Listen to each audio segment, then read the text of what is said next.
How do content creators and influencers actually make money? For some reason, this always seems to be a top secret topic that nobody really wants to discuss. So today I'm going to break down for you my 5 income streams as a creator and how you can do it too. If you're new here, hi, my name is Mickey. I've been a content creator since about 2017. Here are all of my credentials. We have over 4.5 million followers across platforms. And make sure you give this video a big thumbs up if you are a content creator or if you're going to be one this year. The first stream of income is platform-based money. This is when the social media platform that you are posting on directly is paying you for the number of views that you're getting. Now, the top 3 social media platforms people are using today are YouTube, Instagram, and TikTok, so let's break down those 3. Let's start with YouTube, which is divided into short form content and long form content. For long form content, if your video is 8 minutes or above, that means that you can place multiple ads throughout your video.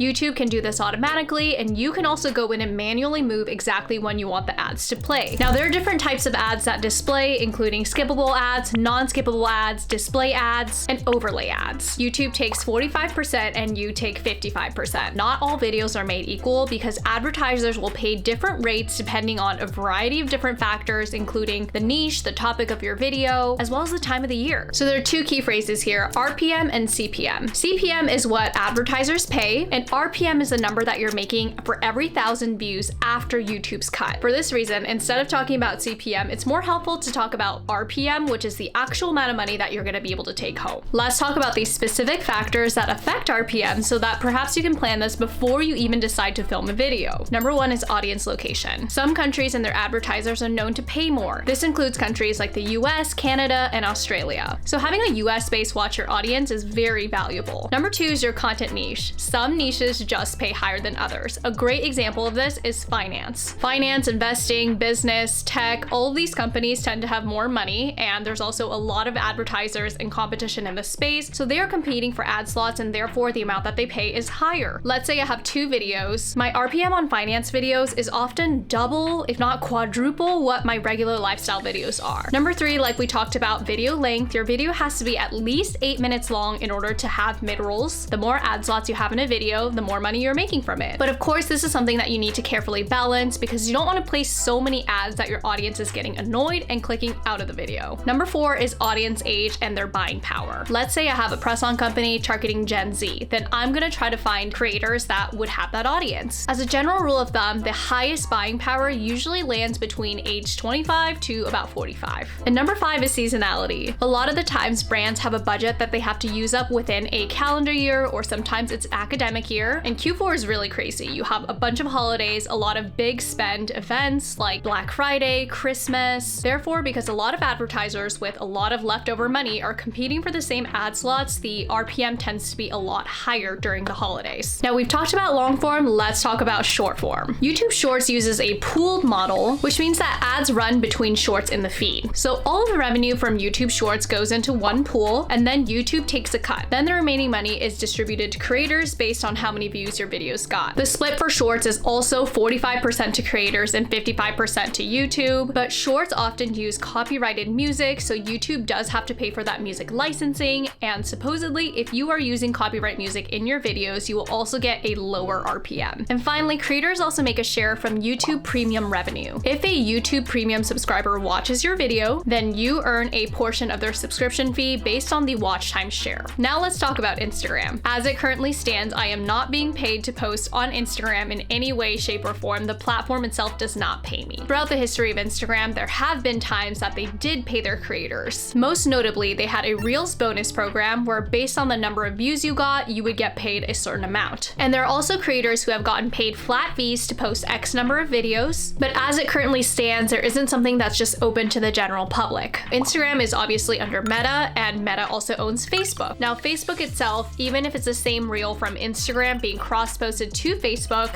they have their own separate incentive programs and bonuses. So if that's something you're interested in, you can look into that. And finally, we have TikTok, which also similarly uses an RPM model. Your TikTok RPM can vary based on audience location, watch time, video quality, and engagement. For me personally, the TikTok RPM is all over the place and very unpredictable. Creators say that this can range anywhere from 20 cents to $1. I'm gonna pop up a couple of my own screenshots just so you can get an idea. For example, for this video with 30,000 views, I was paid $3. For this video with 62,000 views, I got paid $7. The second stream stream of income is affiliate income. Basically, if you are to share a link or a code and someone then purchases an item using the link or code, you get a share of the sale, which is a commission. Most of the times commission is based on whole cart value, which means that if you were to share an Amazon link to a shampoo and the person adds the shampoo to their cart, but in the same cart they also bought a conditioner, a hairbrush, then you actually earn a commission on all three of those items and not just the shampoo. And most of the platforms have a 30-day window where if they were to click on your link and make a purchase anytime within the 30 days, then it still counts as a commission towards you. The affiliate platform that I think everybody should be on is Amazon. A lot of the times, if I have the choice to link a moisturizer on Amazon versus linking it on Sephora, I will choose Amazon because that's what I personally as a consumer would use to purchase it. Whereas if you were to share a specific website link and they don't want to buy through that, then you would lose out on the commission if they were to then go and search it up on Amazon. The other two really popular affiliate platforms are ShopMy and LTK. Now between the two, my personal favorite is ShopMy by a landslide, and let me tell you why. Number one, it allows you to link everything even if there isn't a commission on that item. You can link any website and still add it to your shelf, your page, and generate a link. This is a very big deal because on Amazon, for example, you cannot add to your storefront anything that is not being sold on Amazon. So it makes it very frustrating when you're linking one thing from Amazon and then you're having to find another link from another place, and it just gets really messy.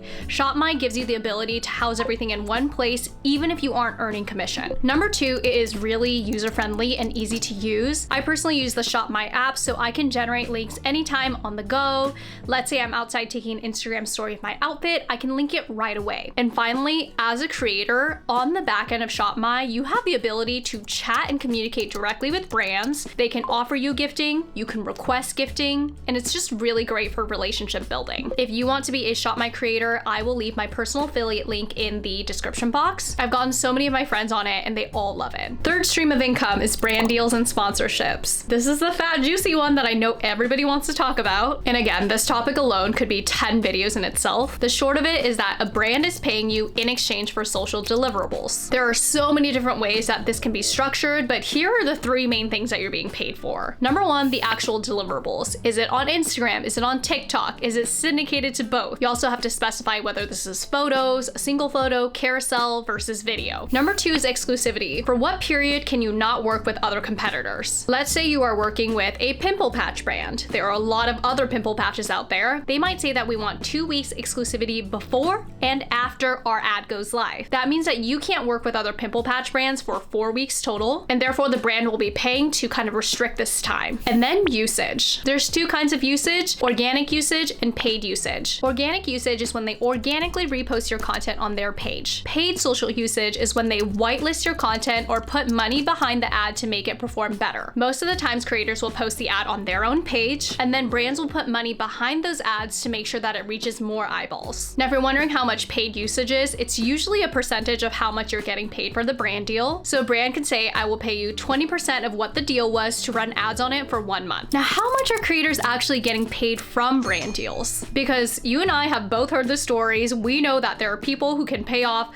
cars, houses, college tuitions with brand deals. Promise this isn't a cop-out answer. The truth is everyone is getting paid differently and it is all over the place. The price of a brand deal can vary a lot depending on a variety of factors. For example, how tight is the campaign? If it's something that's really rush, a lot of the times brands will have to pay a rush fee. Number two, let's say I am a dermatologist and I am promoting a skincare company. I'm obviously going to be able to charge a higher rate than somebody who is just in the lifestyle category because I have special expertise. Number three, some asks are bigger than others. Some campaigns are harder to shoot than others. Sometimes you have to go to a very specific location. They're requiring you to have special props. For example, if they are asking that you shoot a snow campaign or do something on a ski lift, that means that you have to buy the lift ticket, you have to drive to somewhere with snow, you have to have your snow outfit. None of those things are easy or cheap, and therefore will probably inflate the price of the brand deal. The same way that RPM varies with niches, certain brand deals just pay more. Finance, again, at the top of the category because finance companies have a lot of money. Another great example is pharmaceuticals and beauty, which has so many competitors in the space that they have to pay a good rate if they want the best creators. Niches that pay less, in my experience, are things like fashion. A lot of the times fashion brands know that you want clothes and you want to look cute, so they know that they can really get away with a lower rate, especially if they're also offering you free product in exchange. And again, that's just my experience. If you are a fashion creator, then then that might not be the case for you. But still, Mickey, how much are creators making from brand deals? Because you're locked in, because you're watching this video, and because you gave this video a thumbs up, I'm gonna let you in on the secret, okay? Again, there's no consensus, but I'm gonna give you a general rule of thumb for Instagram specifically. Assuming that a creator has good engagement and good quality content, if they have 100K on Instagram, they are probably making at baseline $1,000 per post. I say at baseline because that's not including usage, exclusivity, any special requests or asks or expertise. Now, if you're wondering if they make an extra $1,000 for every extra 100K they have, not exactly, because in my experience, it really does kind of plateau off. A lot of your highest earning creators are kind of in this sweet spot between 100K to 300, 400K. This is because smaller brands can afford to work with them, and so can bigger brands, so they're getting a bigger pool of opportunities. Also keep in mind, let's say this creator with 100K followers is making $1,000. That deal was likely negotiated by their manager or their team. Managers and agents take anywhere from 15 to 30% of the raw price of the brand deal, so immediately that amount is gone. If you have a lawyer, that's another 5%.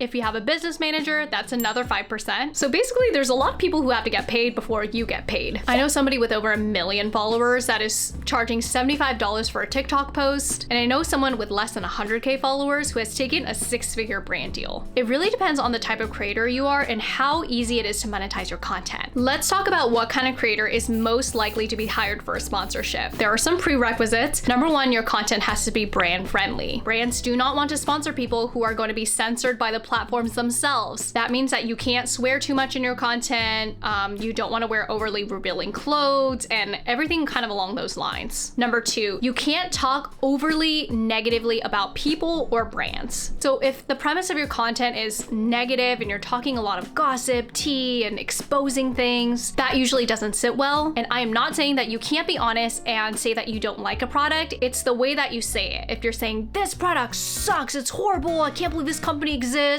and if a brand sees that and sees that you're speaking so negatively about other things, then they'll also worry that you'll speak negatively about them. And finally, you need the right audience demographics and location. Let's say that you're a grocery store based in California. It is more beneficial for you to hire a creator with only 20,000 followers, but 50% of their followers are in California, versus a bigger creator with 100K followers, but only 5% of their followers are in California. If you are a women's fragrance brand, sponsoring somebody with a 70% male demo is probably not going to be your first choice. In general, if you're in the United States, the higher your US percentages and the higher your female percentages, the better it is for brand deals. A lot of brands will screen right off the bat and say, if you do not have at least 30% US demos, you're not considered for the campaign. So you really have to think about whether your content is attracting the right kind of audience. For brand deals, there are usually two major types of objectives. First type is an awareness campaign, where basically they want a lot of people to see the campaign and become aware of the product. The second type is a conversion campaign, where they are specifically hiring creators that are able to convert into sales. Some creators are able to do both, but a lot of the times they usually fall into one of the two categories. A lot of luxury brands are often doing awareness campaigns because they're not really that concerned about conversion. Whereas for brands selling on Amazon, for example, or specific beauty campaigns, they really are looking for creators that can move numbers. That's why having conversion data from Amazon affiliates or ShopMy are really, really helpful to pitches, because it shows the evidence that you are able to move numbers. Income stream number 4 is product launch and product licensing. A lot of the times this is in collaboration with an existing brand, but some examples include launching a jewelry line, merch, a specific drink flavor, a special shade of a makeup product. Last year, I launched a jewelry collection that I helped design that ended up selling out twice. Every deal is structured differently. For a book deal, for example, a lot of the times you get an advance. So my friends who have written books will get a 6-figure amount before they even write the book, so that they have the resources they need to write the best possible book. And for other deals, you're making a percentage of the sales or the profit. Relying on views and sponsors can be very volatile and unpredictable. There's always new creators, new eyes, and things that brands want are always shifting. So having a product line or something that you can call your own is much more stable and will really give you more longevity in your career as a creator. The fifth stream of income, and one of my favorites, is speaking engagements. This is when a company, in institution, school, somebody is paying you in exchange for your time to speak to an audience. There are remote speaking engagements that can be done over Zoom or Google Meets, and there are also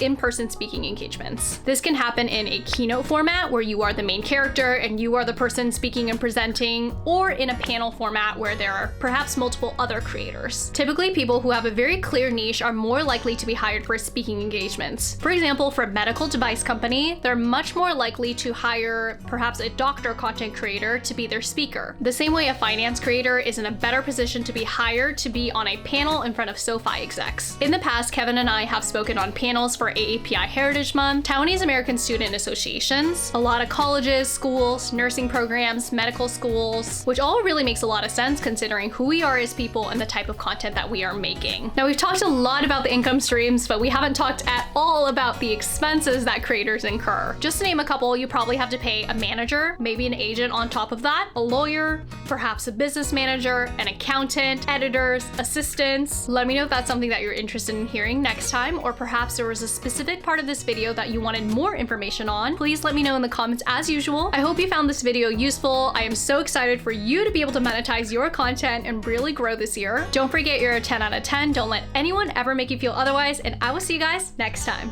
Bye!